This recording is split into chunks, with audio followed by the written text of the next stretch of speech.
Telugu cinema corona దెబ్బతో తీవ్ర ఒడిదుడుకులు ఎదుర్కొంటున్న సమయంలో వచ్చిన జాతిరత్నాలు సినిమా బాక్స్ ఆఫీస్ను షేక్ చేసింది.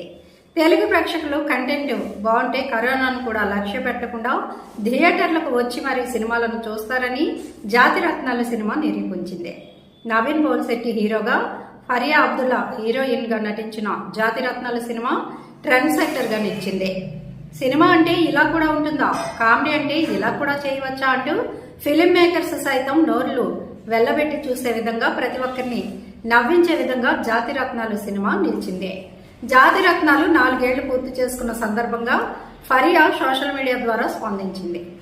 నా జీవితంలో ఎప్పటికీ మర్చిపోలేని మధుర జ్ఞాపకంకు 4 ఏళ్లు అయిందంటే నమ్మలేకుండా ఉంది. ఈ సినిమాను గత నెలలో అన్ని చోట్ల ప్రచారం చేసినట్లు, ఇటీవలే ప్రమోషన్ కార్యక్రమాల్లో పాల్గొన్నట్లు అనిపిస్తుందంది.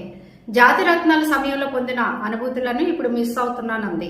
ఇప్పటికీ నన్ను మీలో చాలా మంది చిట్టి అని పిలుస్తున్నారు.